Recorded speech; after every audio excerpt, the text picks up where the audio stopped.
grandson, nephew, cousin, friend to many, and farmer. On behalf of Baron, Angela, Hannah, Jonah, and Layla, and their extended families, I want to thank you for being present to support them tonight in celebrating the life of Patrick. As you all know, his life unexpectedly came to its completion on June 20th, while out enjoying a typical evening of a 15-year-old boy.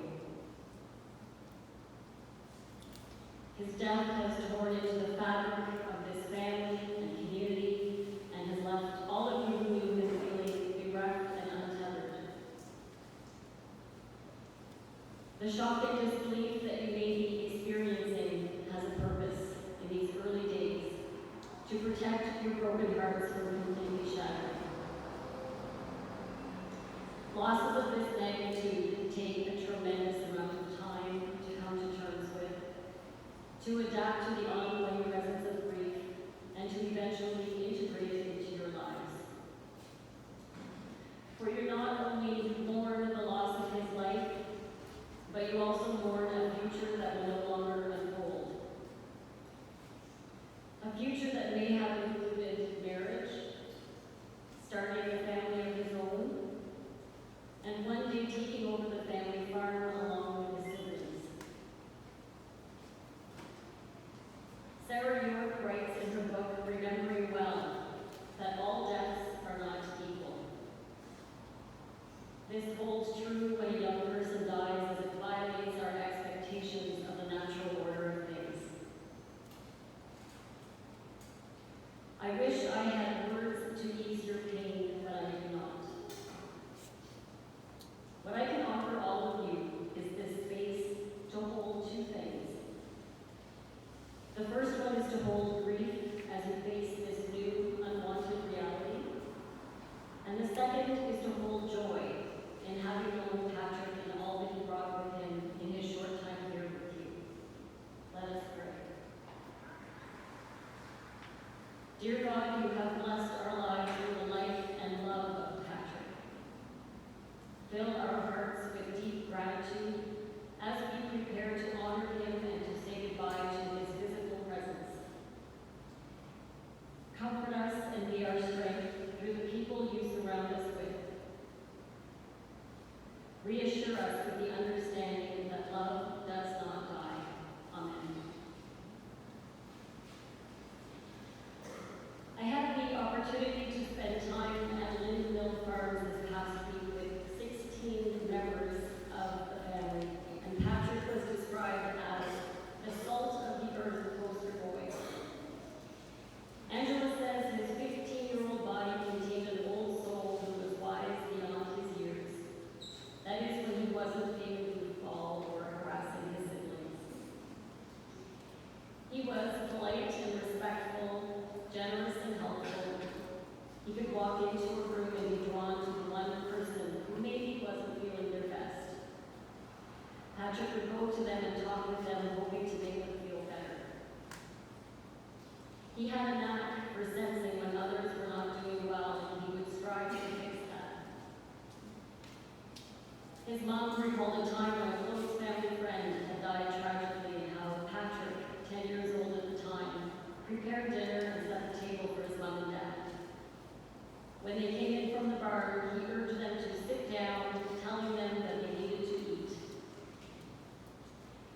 Right from the start, he was profoundly caring, made friends easily, and had one prominent goal, and that was to enjoy life, and that is something he certainly accomplished.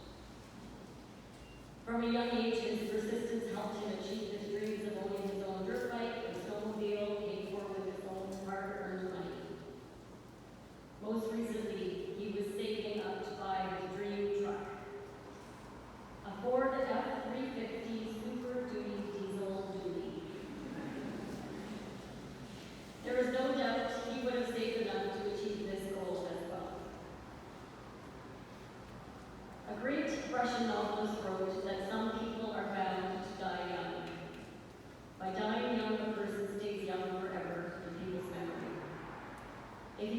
brightly before he dies, his light shines for all time. And for everyone who knew Patrick, you will agree that he was a bright light in this world. Although he died on the summer solstice, the day with the longest period of daylight when the sun is at its highest position in the sky, that landed on June 20th this year, the world couldn't help but grow dim the moment he was gone. So I will invite his parents, Angela and Baron, and his siblings, Hannah, Jonah, and Layla, to come up and light this candle symbolizing Patrick's life. Its flame will burn brightly throughout our ceremony as a visual reminder of his light, his warmth, and all he brought into the world.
One of the first things Patrick's family shared with me was that he was a natural-born farmer. From the moment he could stand on his own two legs, he was out of the barn, and by the age of 3, he wanted to be on the tractor from sunup to sundown. To say that farming was his passion would be an understatement. He craved it so much that having to sit at school all day made no sense when he could be out in the fields or in the barn working alongside his family. And you could say it was in his blood, as he was born into a family that was just one of many generations of farmers whose roots were first firmly planted in the Netherlands before finding their way to the Ottawa Valley. Around the time of his birth on January 29, 2009, his granddad Field and his Opa Van Lindenberg were both diagnosed with cancer. For this reason, he was named Patrick, and then he's given the middle names John after his granddad and Arie after his Opa, with the surname Van Lindenberg. His grandfathers were filled with pride, knowing their firstborn grandson would carry their names, and his Opa was especially proud that the Van Lindenberg name and farming tradition would continue. Our reflective reading comes from a poem that hangs on the wall of the family home at Foy Road. This is I Was Born to Be a Farmer by Marla Gray Anders, that I have taken the liberty of tweaking ever so slightly. Up before the crack of dawn for the morning ritual that includes a red bowl, a quick glance at the weather, and always a photo of the sunrise. I was born to be a farmer. It's overlooking the beauty of the earth and the smell of freshly tilled soil, entrusted to the vastness of what we call a field. It's watching and waiting to see all those millions of little seeds start to sprout through the ground in rows as straight as a ruler, bringing great satisfaction because I was born to be a farmer. It is understanding that most importantly, our cattle are healthy and strong, and that hard work, long hours, and knowing some veterinary skills are a part of the deal. It's knowing that the farm responds to good care, because I was born to be a farmer.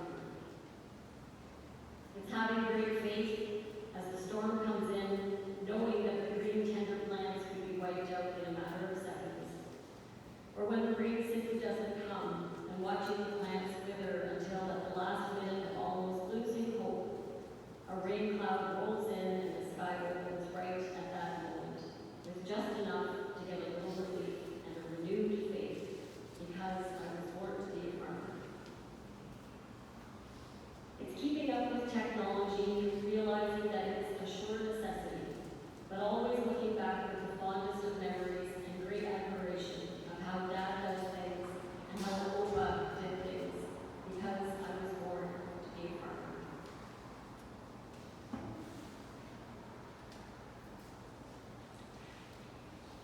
It has been said that the strongest person in the world is a grieving parent that wakes up and keeps going every morning.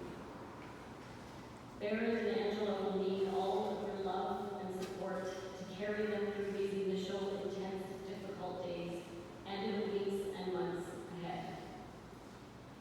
At this time, I would like to invite the one person who has known Patrick the longest, his mother, Angela, to share the eulogy she has written.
Too early, leaving us in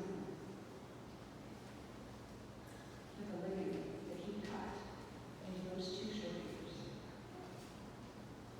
An old soul from day one, walking and talking before he was a year old, cursing in his crib before 18 months, farming in diapers, pulling 12-hour shifts of corn planting with Dad at age 3. Driving a skid steer at age 6, walking on cows at age 7, claiming the massive 9R for his own at age 13, going through work boots like most people go through socks because he was growing so fast. Do you have any idea how excited he was when he got his first real pair of work boots? Christmas couldn't have been that exciting. Patrick the farmer loved more than just the equipment and missing school for cropping. He loved the animals, all of them. He had a habit of picking original names, starting at age 3 and he never really got any better.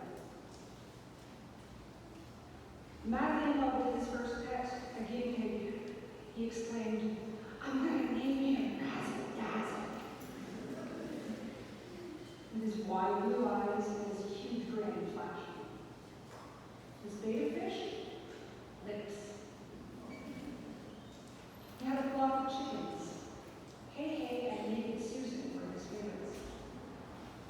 I could go on, but they generally got more inappropriate as time passed. Patrick lived to work the farm, drive his dirt scooter and his sled. And man, did he live. There's a Kenny Chesney song with the lyrics, "I'm living in fast forward, hillbilly rock star,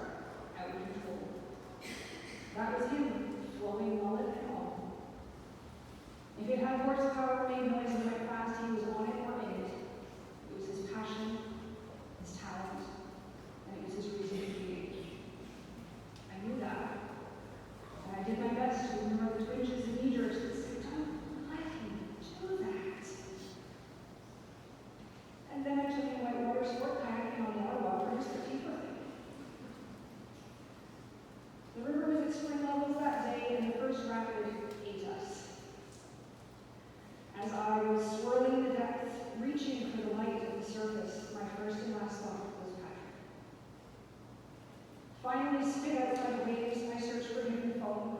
Saw him driving himself off the shore. I thought, what the hell are you thinking, Mom? As we sat on the shore, pulling ourselves together, we talked about it. Then after we stopped shaking, we jumped back in the yak and finished the daydream. That was the way Patrick lived. Fast forward, full throttle, hammer down. I did not know how to be Patrick's mom. I had to learn, just like I had to learn to be Hannah and Jonah and Leah's mom. Believe me when I say they are not the same mom. Patrick pushed every button I had and created new ones just for their pleasure. What, Patrick? Can I? Why can't I? I just want to insert crazy thing here with guys. Patrick, you are aware that's illegal, right? Yeah, so it's not that big a deal. I forgot to catch him first. He'd say with a twinkle in his eye on that side ring. Patrick, no. That conversation and countless variations of it played over and over, and I wondered if they would ever stop. Now I can't believe they have. Then sometimes after those frustrating conversations, he would bring me a Subway cookie, my favorite kind, just breakfast.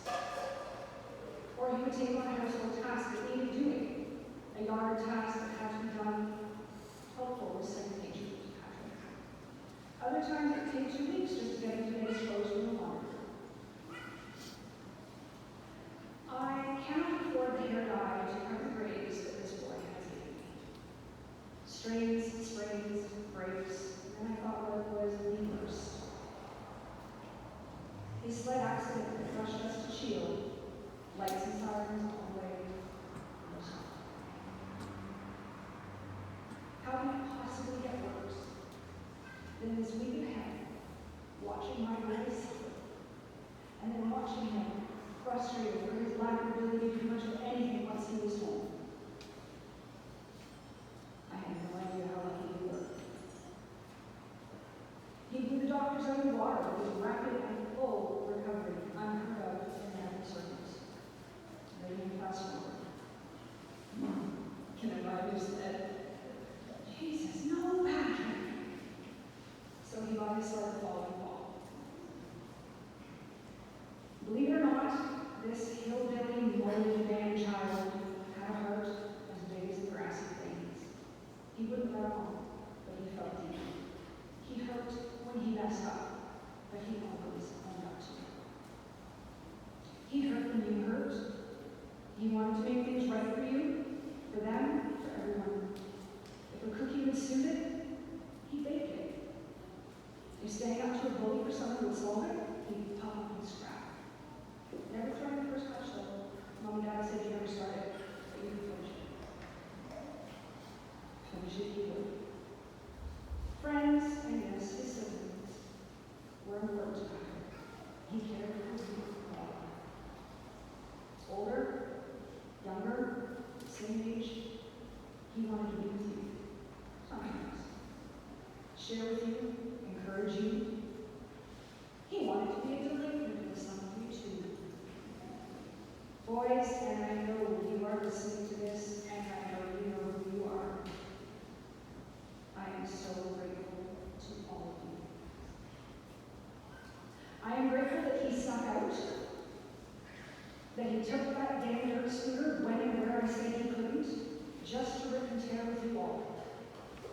I could have taken his keys and kept him home, but I knew he needed to live full throttle.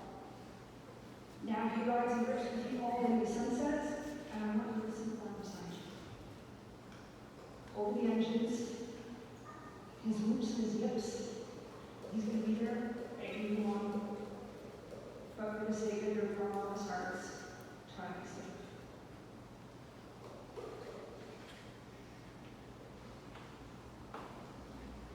I have a playlist of Patrick's favorite songs sent to me by an amazing friend of his. As I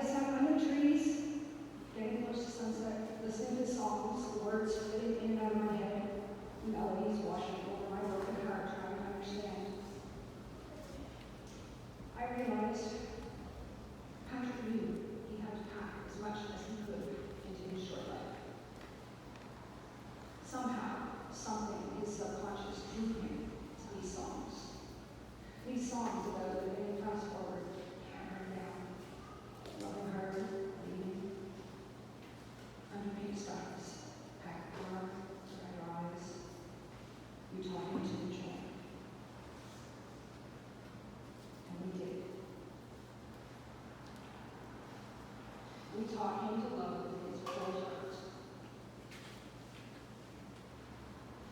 Live his passion, reach for his goals, and make his dreams come true. Everyone here tonight can agree that we didn't have enough time with him. But he made sure that the time he had with us was full of laughter, great times, and love. So I am grateful. I'm grateful for all that he taught us about living in fast forward, like a hillbilly rock star, out of control. Grateful for the memories of his mullet flowing from under his helmet as he streaked by on his dirt scooter, not realizing I was able to see it. Grateful for the love he shared with all of you. Hold on now. Sit, watch the sunrises and the sunsets like he did. And remember him. He would want us to remember him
Patrick loved pausing to watch the sunrise and most days photographing it on his way to the barn, and in equal measure he loved a beautiful sunset. There is a time of the day known as the gloaming that I am sure many of you are aware of. This is after the sun has gone down, but before the sky is completely dark. In that sacred time of the day, it is as though land and sky are enveloped in a rich, warm glow, and often decorated with hues of pink and purple. Patrick left such an imprint on not only his family and his friends, but also the community at large, that it is impossible to be left in complete darkness in his absence. Like the gloaming, Patrick leaves behind a warm glow that will always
cultivated so many of the characteristics he possessed. And it was these same characteristics, like a strong work ethic, a big heart, and a sense of humor that made him into the farmer he was. This is the farmer's creed. I believe a person's greatest possession is their dignity, and that no calling bestows this more abundantly than farming. I believe hard work and honest sweat are the building blocks of a person's character. I believe that farming, despite hardships and disappointments, is the most honest and honorable way a person can spend their days on this earth.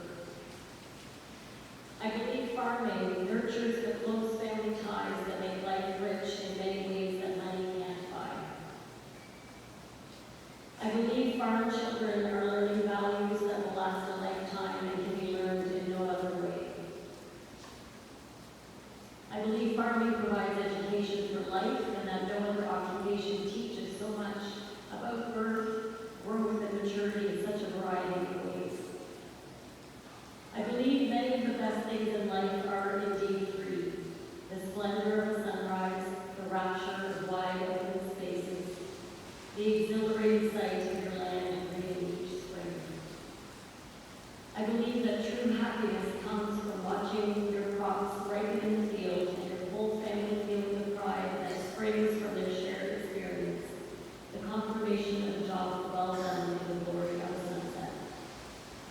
I believe that by my toil I am giving more to the world than I'm taking from it, an honor that does not come to all. I believe that my life will be measured ultimately by what I have done for my family, friends, and community. And I believe when a young farmer sums up his days, he can stand tall and feel pride in the life he's lived, no matter his land. I believe in farming because it makes all this possible.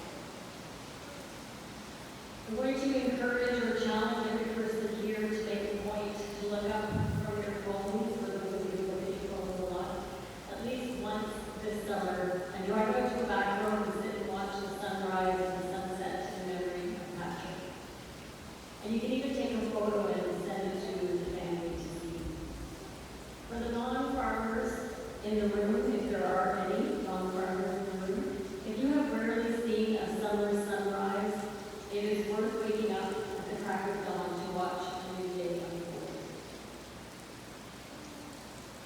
We are going to have two recessional songs.